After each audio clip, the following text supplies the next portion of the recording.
Good evening, America. It's me again. That's right. You didn't get rid of me. It's been a long week. It's been a long year. I hate a lot of people this year that I didn't even know exist. But I have my good friend with me, Jamie Renda, and we're going to talk about some great things and some great people and some people you may not think is so great. Jamie, good to have you here. Well, thank you. What brings you to this neck of the woods where black folks hang out? I didn't know black folks hanging out. I thought there was just one hanging out here tonight. Well, you know, they're all my Negroes. So yay or nay? Oh, Kanye, right? Yeah. Oh, you want to talk about Kanye? What do we want to talk about Kanye? Well, I think there's a whole lot to, there's just so much. But I want to talk about free speech. I want to talk, Absolutely. I want to talk about how black conservative voices or people blacks who deviate out of the box. Like myself? Yes, get shut down. And even rock stars like Kanye. Like myself? Yeah. Yeah, definitely. Right. So, yeah. But again, I guess I want to start out by saying I do not support the comments he's made on Hitler. I'm not sure exactly where he's going with that, so I'll just put that I think out I can figure that one out. Yeah. That one, I think I know what he was trying to say, but he put it out there where, those who want to cut his head off, can cut his head off. But I think, now I'm just thinking now, when he said that Hitler created railroads and not railroads but freeways and such and so forth, some of the same things that we use today. The Volkswagen Bug, things that we're still using today. The microphone that we still use today. So I think that's what he was talking about. He wasn't giving him credit as being a homicidal maniac. I think he was giving him credit for just what he incidentally created for the rest of the world, because we're still using some of the same things that he created today. Well, and he also was talking about loving everyone, and I would have gone there with you until the interview I watched today. And I thought, Kanye, you're making this really Something hard new? on. Yeah. So I don't want to focus in on that too much because I'm not for sure why he's going that direction. I just want to talk about what happened in 2016 with Kanye, and then also the extremely unbalanced reactions to Kanye versus, how do you say it? I can't speak. Balenciago. I think Balenciago. Okay, Balenciago. That's why I pay him the good money. Way to go, Mike. Balenciago. It was just incredible, the different reactions from Hollywood, from politicians, from banks, from Visa, from MasterCard. Whoever you're looking at that penalized Kanye for his tweet, and this is prior to his Hitler comments or anything else. So I'm gonna go back to his original tweet and kind of where I support him from that point. Because I will go ahead, I'm going to completely distance myself from his Hitler comments. I'm not for sure where he's going with that. If it's more of an enemy of my enemy is my friend concept, and so I don't know, but I don't align with and I don't support anything on that. But I do want to talk about everything else on Kanye West. And there's a lot to talk about. There is, yeah. Kanye, let's face it, Kanye has been one of the most noticeable. Is he a conservative? What is he?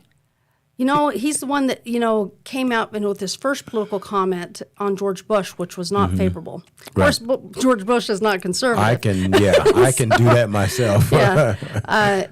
I think he's a pragmatic person, kind of like Trump is. I don't consider Trump really conservative.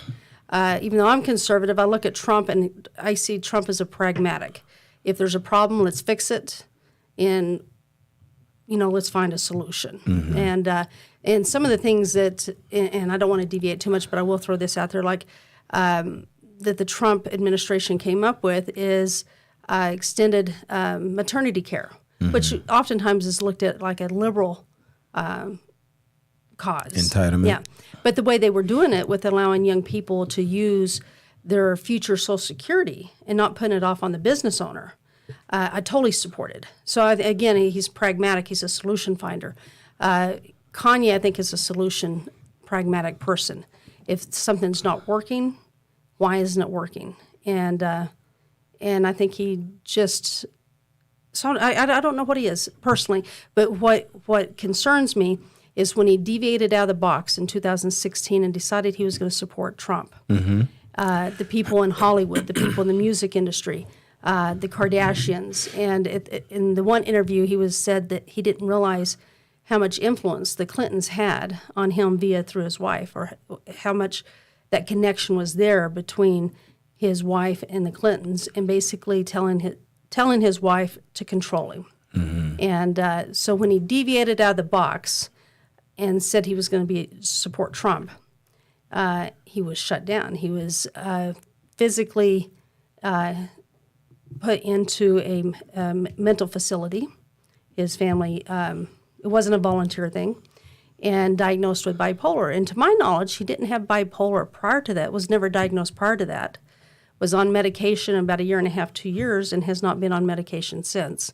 I'm not saying that he may not have he definitely has some OCD. If you saw him on the Alex Jones interview, he told Alex Jones not to have the papers on the desk. And then there was some noise in the background. He said, can y'all... So there's definitely some OCD tendencies there, but I don't feel he was bipolar. Now, it definitely looks like he's on a little bit of a mania streak right now. So I don't know.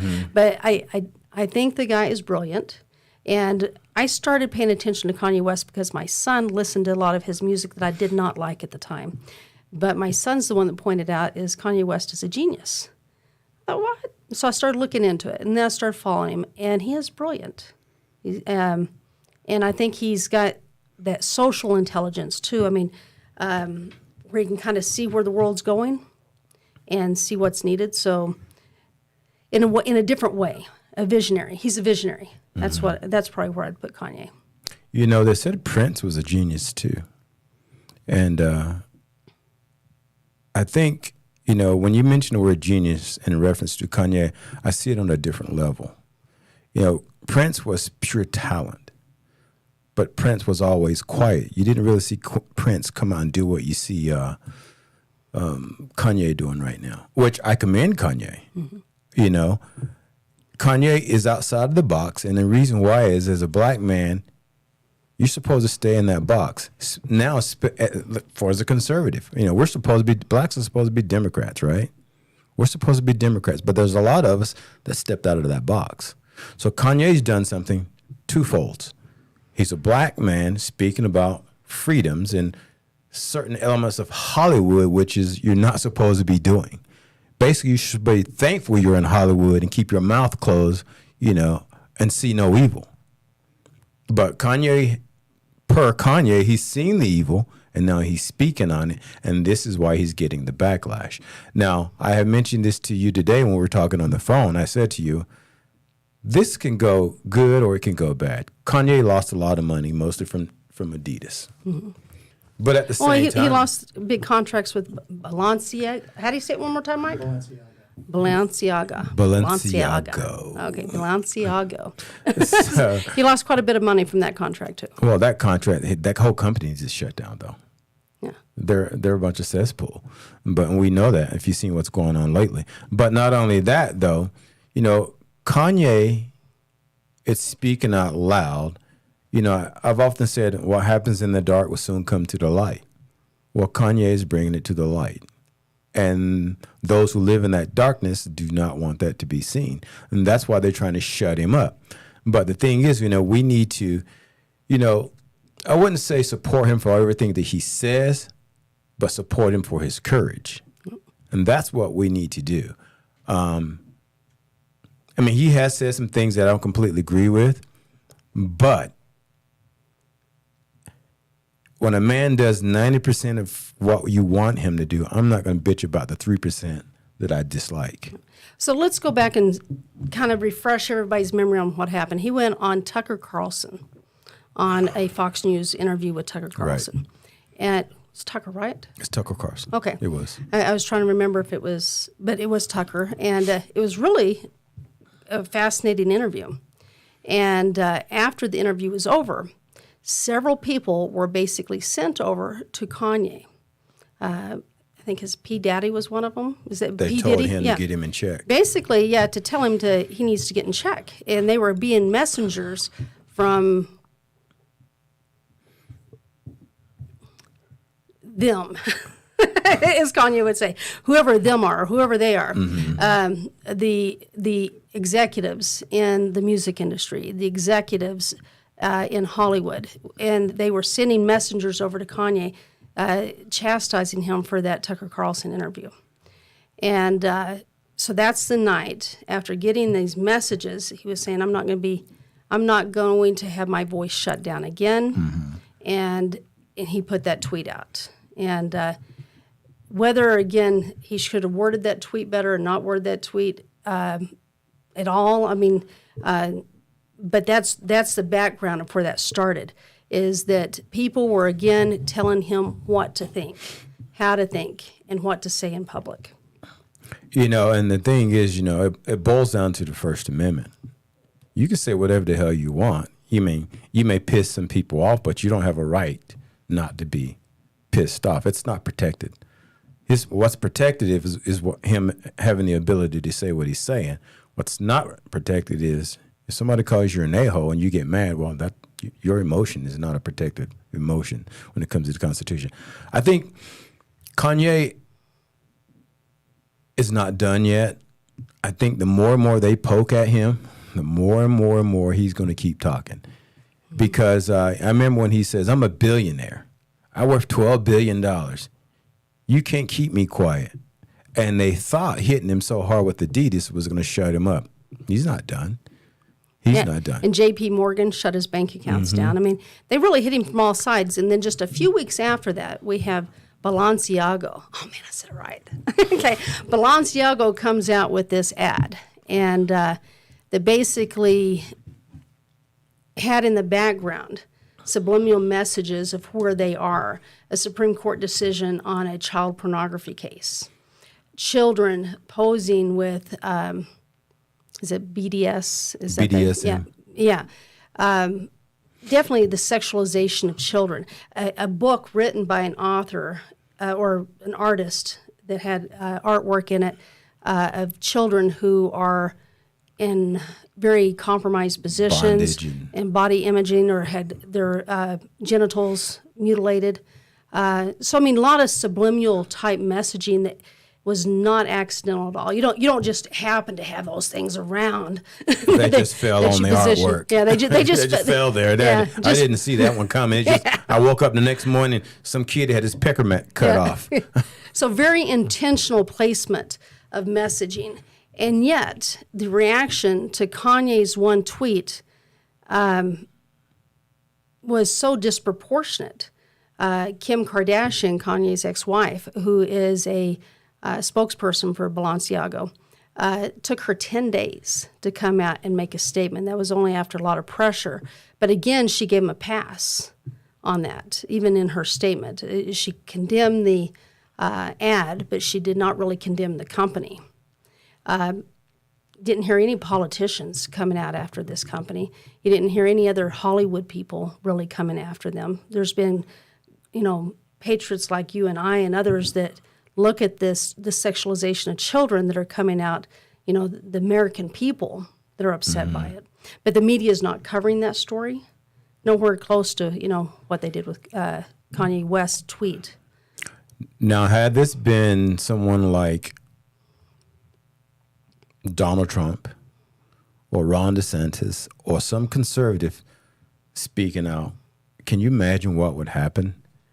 Are you talking about Balenciaga? Yeah. Okay, yeah. Yeah. If we were to condone If it was Ivanka Trump's, not Trump. Melania? No, Ivanka. And her clothing line. If it had been her clothing line like that, it would be all over the place. Mm-hmm.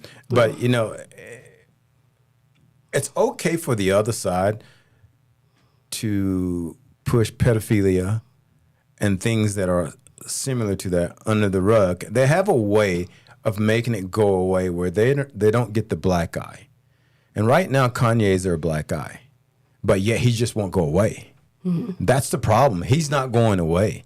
And so they're trying to figure out how to control this man. And like I stated earlier, the more they try to control him, I think the more and more he's going to push back. And he's going to say, F you people. I said, you know, you guys are sick, you're demented, you're crazy. Hell, you know, he even said, you know, about a certain, they called him a Semite, and anti-Semite. My turn. Yeah. You know, And he said he word. couldn't be because he is Jewish, or he is, I forgot how he worded it. Same thing with Kyrie Irving. Mm-hmm. So there's a lot of complexities. I want to just touch a couple bit Please. on. So you have the Jewish faith, and then you have the Jewish people as a race. And Trump, again, just a shout out to my favorite president, was probably the most pro-Israel president we've had. I mean, just extremely favorable to Jewish people. And matter of fact, most liberals. And so this is what really puzzled me, is the left historically have not been the most friendly to Israel or to a lot of Jewish causes. Fact. But all of a sudden when Kanye says this, all the people from the left are all of a sudden like, we love the Jews. yeah, it's like, where did that come from? It's usually conservatives who have been very pro-Jews and protecting the Jewish people and protecting Israel. And so that's usually a very conservative thing. But all of a sudden, all these people on the left are coming out. So I'm going to say something that I don't care. Don't get us in trouble, John. I don't care. The thing is, they're not talking, and for people that are listening, they're not really talking about the Jewish community as a whole. That's not what they're talking about. They're talking about the Jewish people that are running Hollywood. 65%. Yep, that's who they're protecting. 80% in the music industry. Yep, so that's who they're protecting. Mm-hmm. But they want to come across as if they're speaking about the whole entire Jewish community. That's not who they're looking out for. They're looking out for those who butter their bread. And but the Democrats in Hollywood have a way of making it look like, Israel, we're talking to you. We love you. Now that our asses have been exposed in Hollywood, and they've got to come up and stand out for the Jews that runs a lot of the industries in California and the rest of the country. Look, I have no problem if you're Jewish and you're running the banks, you're running Hollywood. But my problem is when you start trying to shut a man down because he's telling the truth. Because, I'm 56 years old, and I've been hearing about how much, since Jackie Mason, I remember Jackie Mason, stand-up comedian, always talking about the Jewish community. He's Jewish, and how they run everything, especially the banks back in those days. It's still today. It's still today, but I'm making a reference to where I can CYA myself when back in the day when it was widely known they ran a lot of the banks. So all Kanye is doing is talking about it and putting a group of people to what's really happening. But, I guess that's not good anymore. I guess you can't talk about, what goes on in Hollywood. I guess it's the new kingdom. Yeah. Well, I don't know if we've ever been able to, for a long time, talk about what's going on in Hollywood. Whether it is some of these unique, and these aren't even happenstance. I mean, things that we're kind of throwing out there. What was the cult that just came out a few years ago? Where The Democrat Party? No, I'm talking about in Hollywood, where all the women were getting, having the branded. Not tattoos, but actually being branded, and do you know what I'm talking about, Mike? Anyway, I mean, so there's quirky things going on. We know that there's predatory things towards children in Hollywood. We see the sexualization in our music, so we're going to talk about that because that was another one of Kanye's issues. Is he was talking? So we're going to separate a couple different things that what I see Kanye's trying to get out. First, I'm going to say one of the things that he said that he was very pro Jewish community. He said, I'm jealous of the Jewish community. I wish the black community had some of the things the Jewish community had. He said, they don't abort their children like we abort our children in the black community. They don't, they support each other in business. True. They support each other when they're down on their, luck. They're very resilient. They turn off all their electronic devices Friday night through Sunday morning, and they spend time with family. So he gave a lot of, they're very good with their money. They understand investing. So he listed a lot of things that he sees that he is jealous of, that he sees that, that there's a lot of things the Jewish community's got their acts together on. that he would like to see implemented, and that he is jealous of, that he sees that he should be would like to see implemented maybe within the Black community. And so so over here on one side, he's pointing out, yeah, part of this is coming from jealousy, because I see how functional and how tightly knit the Jewish community is and how they support each other. And I think if that was it, he said, I have this admiration over here, but then he takes it the one step further. Even though I admire these qualities, and I'm bumping your table, and I got to stop doing that. Okay, but even though I admire these qualities and I have some jealousy towards these qualities, that doesn't give you the right to manipulate me and control my voice, control these contracts in an unethical way, and to use that power and influence in an unrighteous manner to my people. Mm-hmm. Do you think I got that? I mean, I feel like that's what Kanye's doing, is even though I admire these things, you've taken it over to the point where you're taking away my voice. You're telling me what I can and can't say. And if I don't fall in line, I'm going to be stripped of my wealth. I'm going to be stripped of. So that's kind of the overall messaging that I saw Kanye trying to get out, maybe not wording it as good as he could have, and separating those two things out. I think Kanye would have been a lot more successful had he just said, this is what these people are doing, and leaving out the racial adjective. If he had left it as if, these people in Hollywood, these people who are running and controlling and manipulating our voices and our decisions, I think he would have received more traction, and not so many people would have pushed away from him.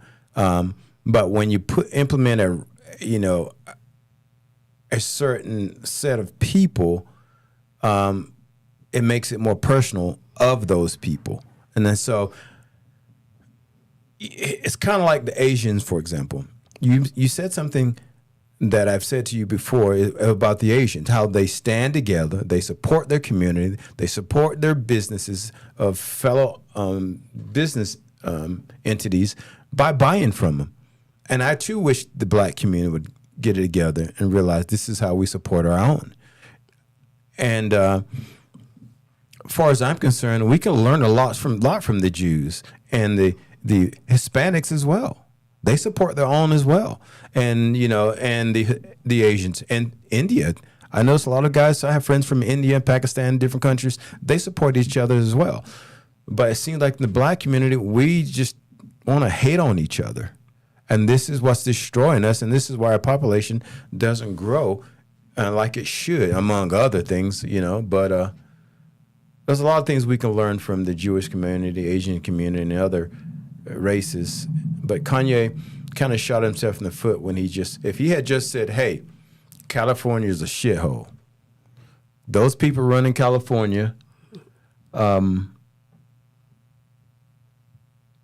pieces of work. He would have done a lot better and just left it at that. But the minute he put the word Jew in play, they're going to attack him. And it's going to be the people usually that are not Jewish. Well, but let's think about that for a minute, because we're in a state that's predominantly what? White. Mormon. Okay, that's okay. White Mormons. White Mormons. And I love Utah, though. I know you do. So let's say Jeffrey Epstein happened to be Mormon. Now, who is Jeffrey Epstein? Yeah. Is he that guy that Lolita Express, the pedophile guy? Yeah, Bill Clinton's good friend. Oh, Slick Willie's friend? Bill Gates' good buddy. Oh, yeah, Crazy Gates. So if he had been Mormon, do you think the news media would have reported on the fact that he was Mormon? Yeah. Okay. Or born-again Christian or something like that. But so Jeffrey Epstein's Jewish, but, I mean, not very many people ever knew that. Last name. Huh? Epstein, we'll kind of give it away. But I guess, and there's laws that have been created that protect the Jewish faith over that of other religions. So I do take some. What law is that? I didn't know that. I actually didn't know that. Yeah, well, we probably don't have time to get into them all. Yeah. But next time, because I think this conversation needs to go on, because I don't think you should protect one religious faith over that of another. Agreed. And I don't think the Mormon faith ought to be protected in Utah over that of a Baptist or a Catholic or a Muslim. I don't think any race should be protected more than any other race. Yeah. So, I mean, yeah, a crime's a crime. And so, but in that, I'm sitting here looking at, you were saying if he hadn't brought that up, and I don't think it's the religion Kanye was bringing up. I think it was the race Kanye brought up, the Jewish as a race, as a people. But yet, if, in Tim Pool's interview, Tim Pool's sitting here saying you shouldn't bring up collectives or races like that. But then he said in running for president, but yeah, you'd probably really do good with the black vote. And so all of a sudden it was a collective that he did. So oftentimes, if you look at the Asians get put in a block of people on different things, the blacks get put in a block, the Latinos get put in a block of people. When the Democrats are talking, they often, they refer to... That's all they do is put people in different blocks. Yeah, but somehow Jewish people can't be put in a block. Mormons get put in a block. And so when Kanye was saying, when 80% of the music industry are Jewish executives, as 65% of Hollywood are Jewish executives. But isn't that a fact? It is a fact. So what's yeah, so I don't know why. And they blow that up because it's factual. Yeah, and that's why, and so when people were calling Kanye out on, like, media, he showed a little screen and he said, everything that's in red is Jewish, executives in media, from Fox News to Disney to, he just lists, all the different news medias that's controlled. And so that got me thinking, because I hadn't really ever thought about these things before. And it's not, quote, that they're Jewish, but I do think, who's shutting the voices down? Who's controlling the narratives? And I don't know if we should look at that or not, but if it was a bunch of Mormons, and it oftentimes it is a bunch of Mormons in the state of Utah controlling the narratives. But if it was, a bunch of Mormons controlling all the media, that would be spoken of. So again, not saying a bad, good, in between, but if Mormons owned 80% of the music industry, if Mormons owned or had executives in 60, 70% of the media, I think people would use that as a collective in saying that. I get what you're saying. Oh, yeah. So I don't know why it can't be discussed. I think it's a discussion. I don't think it's negative towards Jewish people, and I think that's what Kanye was bringing up, because he sees this is the people that have injured him in some way. So I don't know how to talk about it in a way that you can't discuss what Kanye's brought up, and if it matters, because I don't know where it matters, but I think we ought to at least be able to talk about it, because if they were Mormon or Catholic or anything else that owned that much of any one industry or controlled that much of any one industry, I think it would be an open discussion. This time it just happened to be Jews. Yeah. Had he, I agree with you. Had he said the Mormons, then it would have been a collective. Had it been Russians, that's who got it as well. Yeah. So the thing is, this is a way that they can create another set of victims. Get people triggered by what Kanye is saying. And this is what they do in Hollywood. They put all their attention on what Kanye is saying, so it deflects what they're doing. And this is all it is, a deflection. But this time they're using Kanye. When Zuckerberg lost $100 billion in the past year, no one's said anything about that. Most people didn't even know this. He went from $143 billion to $33.2 billion last week. But they don't talk about that. I think that was his weird obsession with the metaverse. Oh, absolutely. And conservatives, a lot of conservatives are no longer. Listen, when you shadow ban a group of people, guess what happens? Yeah. You lessen the number of people that are seeing content on Facebook, which advertisers are going to say, wait a minute, we're not getting the bang for my buck that we got 2 years ago. It's no longer the same. So I'm glad you kind of went in that direction, because we have to the right. We have to look at what we have in our control, and I think Kanye's distracting the good he can do with some of his messaging right now, because I do feel his voice carries a lot of weight. But one of the things he said that I think hurt people, the expression hurt people, mm-hmm. And I think that's where Kanye is at. He's hurt inside. He's hurt on a personal level. He's hurt on a community level, and so then you lash out with hurt to hurt other people. But who is he hurting though, Jamie? Oh, he's hurting himself, and that's usually what happens. No, but you said hurt people. So who's the hurt people? Well, because Hollywood has just been exposed. They're not hurt. There's a difference. Well, on some of his comments on Jews and Hitler, I think at this point he's just lashing out. I'm not for sure totally where he's going there, but one of the comments he made is in the music industry. That what sells in the music industry and black music right now? Shit, bitches, hoes, and derogatory content that I just mentioned. Yeah. And, and that's what makes the money. The big wheels on your cars, the big gold chain. It's not about being an effective father. It's actually about being a non-effective father, and that's what sells.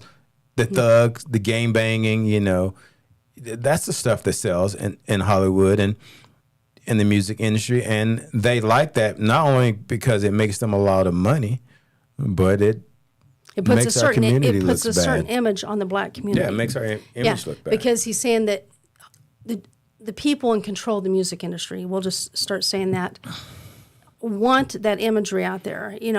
A black man calling each other the N-word, which means ignorant, calling women in the community bitches and hoes, mm-hmm. Being very derogatory and to each other, and not really uplifting of the heritage that they should be uplifting. And it's because it makes them more money, for one, but it's also because it keeps, from his perspective, it keeps black people in a place that they want to keep black people. But Kanye and these guys, when they go into the music industry, they know the industry that they're entering. They all know this about being disrespectful. It's been, murderers, killers. They don't sing about, how I was broke and legitimately became a corporate CEO. That doesn't sell. Yeah. But you know what used to? I mean, black music with the original jazz and everything else, it was uplifting, it was positive. There were still some things that talked about the struggles of black America, but not in a derogatory way that pulled each other down, right. But that brought each other together. And that sold too. So why we've been in this hip hop, originally after the crack cocaine usage in the 80s and 90s, I think then this narrative started getting pushed, and it's just continued to get pushed. And if you look how many artists are killed, rap artists, you don't see that in any other music industry, mm-hmm. Of the death. I remember one year there was 3 different artists. One was an actual Caucasian rapper and 2 blacks that my sons followed. All died within about 6 months of each other. And so you see that, not just the derogatory messaging, but people who actually had their lives on the line, that, they had these short-lived careers. And so anyway, that was another thing that Kanye brought up that really hurts his heart, in saying that. And even though some of the bigger people like Kanye, now that he's been in the industry, but a lot of these young kids that make their debut and they're getting their first break, they're coming out of poverty and they sign these contracts without the knowledge of anything, content within the contract. Within what they're doing. And so he feels like they're really being taken advantage of for, quote, their ignorance of that they're bringing to the table. So they're being used and taken advantage of. So that, I think, is the messaging that Kanye is putting out there. I know Michael Jackson, right before he died, however mysteriously that happened, and you saw this negative things, and I'm not for sure, because I saw an interview with one of Michael Jackson's, quote, accusers on the child molestation that says nothing ever happened. As a grown man, his parents kind of put that out there. So I don't know what happened there, but right before Michael Jackson died, he was making some of the same accusations against the music industry that Kanye's making right now. I didn't know that. Yeah. That I didn't know. I've heard for many years. And Prince did the same. I remember Prince coming out with it. I remember back in the day when there were big conversation discussions how the record industries and these producers were making a lot of money, and the artist was actually making less money than the record company and the producers, because they didn't walk in with a bank of lawyers. Mm-hmm. They walk in with their producer, who's going to make a crap load of money off of them anyway, or their agent is going to make a crap load of money off them, because the deals are not structured in the artist's favor. It's usually the record agent and the industry itself make all the money. So I was watching MC Hammer talk one time about how when he did his deal, he made like $33 million, but the record company made hundreds of millions of dollars off of him. And so it's disproportionate for those who are doing the work, So, I mean, will it ever change? I don't know. I think more people like Kanye need to come out and speak out. Now, not be so brazen, but come out and speak out on the industry, because if you want to change the industry, you got to come out and bring it to the light. That is the only way you're going to effect change. And he's doing that, because there's not another person that I know of today that speaks against Hollywood. Well, Ricky Gervais, I don't know if you know who he is, what he did at the Oscars? Or the Oscars. Man, haven't seen him since, but he has his own show called The Office, and he came out and blasted it, but you didn't hear a lot of talk of it. They made sure it didn't go too far. You literally have to look it up and hear him as the MC that night, because he roasted the hell out of those people. He did. He called them out on the pedophilia. He called them out on everything. Yeah. Oh, that was beautiful. And, Dave Chappelle goes out there on the edge some too. I don't agree with everything Dave Chappelle says either. Right. But, Kanye was a little offended by what Dave Chappelle said in the Saturday Night Live episode he just did. But I really feel like Dave Chappelle came to Kanye's defense in a comical kind of way. And so, again, but they're trying to shut Dave Chappelle down now, too. Joe Rogan, oh, my gosh. Joe Rogan's no conservative. And that's what I tell a lot of conservatives, too. We oftentimes think it's just conservative voices being shut down, but it's any voice that goes outside the narrative. Because Joe Rogan, fortunately, he was powerful enough of a podcaster and has such a following that they weren't able to shut him down, just like they're not able to shut Kanye down. But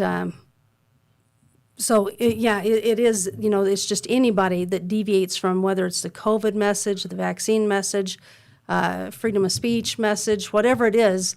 Brett and Heather Weinstein are a liberal couple from Evergreen College in Portland that actually stood up against critical race theory in 2017. Both Bernie Sanders supporting liberals that lost their tenure, that started this podcast, the Dark Horse podcast, they've got demonetized and shut down. So, again, going back to the media, going back to who controls the media and what is their narrative, what is their purpose, and who's controlling the message.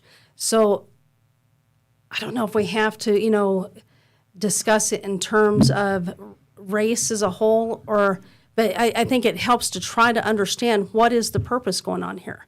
Who's controlling the narrative, and why are they controlling that narrative?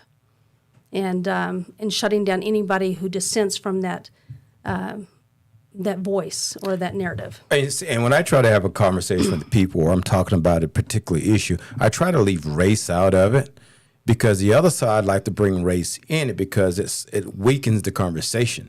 It's supposed to weaken your aggression when you bring a certain race into the conversation. Doesn't work for me. But they want to use race because that kind of, especially if the person you're talking to is a white person, they know once you bring, for example, what we do as conservative, they use the black culture to minimize, for example, an aggression of an opponent who may be white. So if there's two white people talking, they bring in race in, well, that shuts down the other side of that conversation, because he don't dare say certain things because he'll be called a racist. Doesn't matter if you're talking about the Asians, the Hispanics, the blacks, so forth and so on. So I like to have a conversation leaving race out of it, unless it's a fact-based conversation, and it has to come into the conversation. Then you bring it about. But nowadays, Jamie, everything's about race now. Everything's about race. And, Joe Rogan, for example, when Joe Rogan said what he said 12, 13 years ago, 13 years later, they were trying to use that to shut him down because he was talking about ivermectin, telling his course of taking the ivermectin. Yep. And they did exactly to Joe Rogan that they did to Kanye. They went into Adidas and said, hey, look, blah, blah, blah, blah, blah, blah. Adidas, what did they do? They complied. So Joe Rogan, they went to Spotify. But it didn't work. Yeah, because Spotify would have gone bankrupt. Exactly. Had they got rid of Joe Rogan. He had 12 million listeners. So the thing is... Does he have 12 million? I thought he had 120 million. I know he got $100 million. Yeah, he's got a lot of listeners. He got $100 million, but I think it was 12 million is his average listeners base. It's 12 million per episode. So, Mike, you want to check that out for me?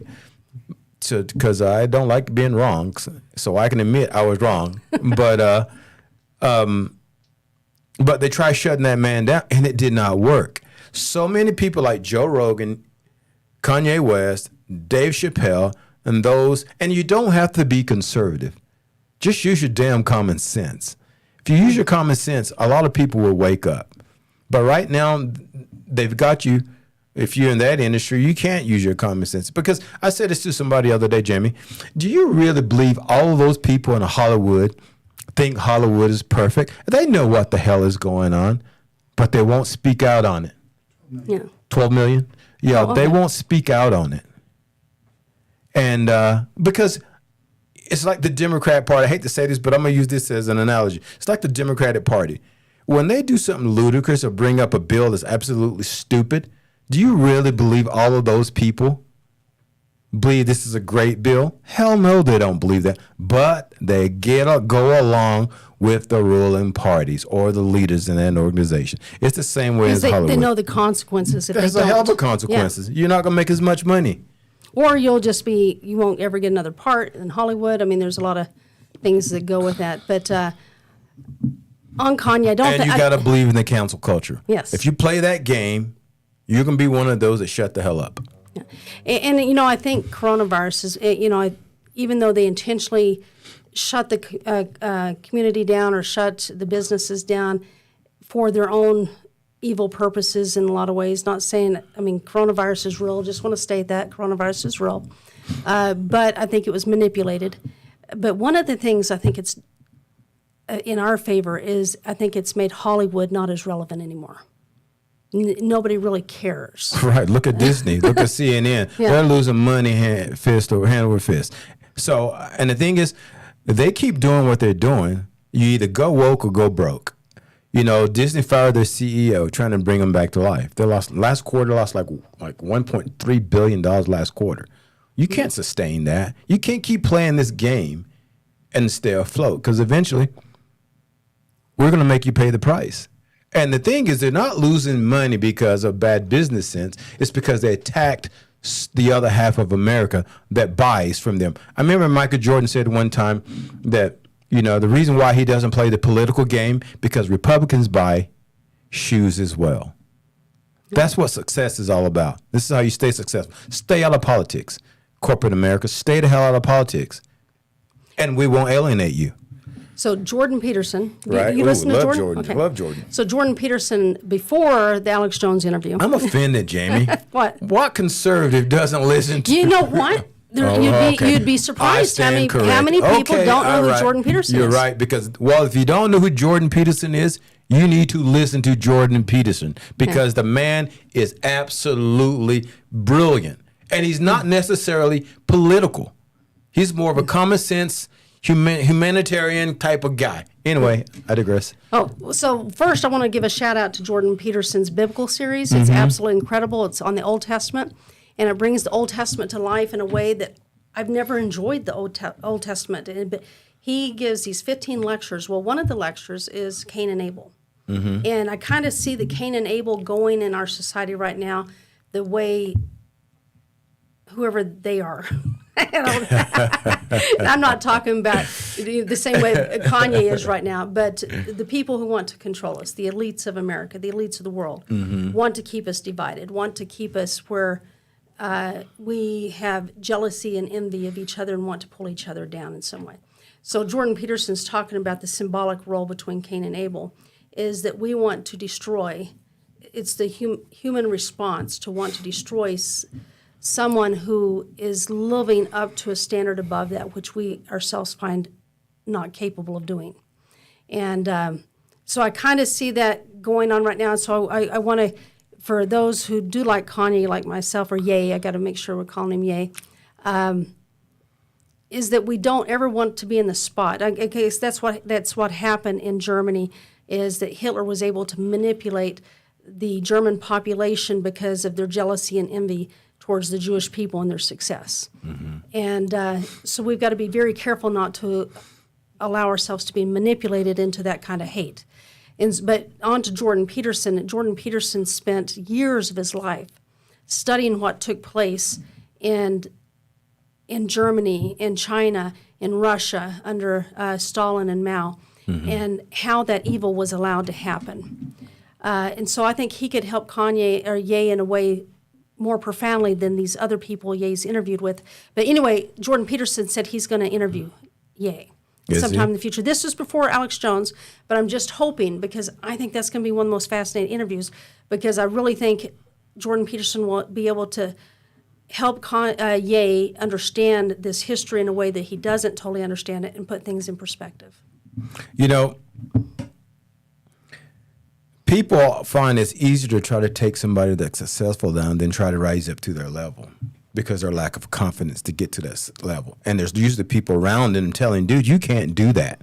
You can't do that. But what we can do is help you stay at the level, make you comfortable at being down here instead of being up here. So people get the mindset where it's easier to stay down here and then try to bring somebody down to our level.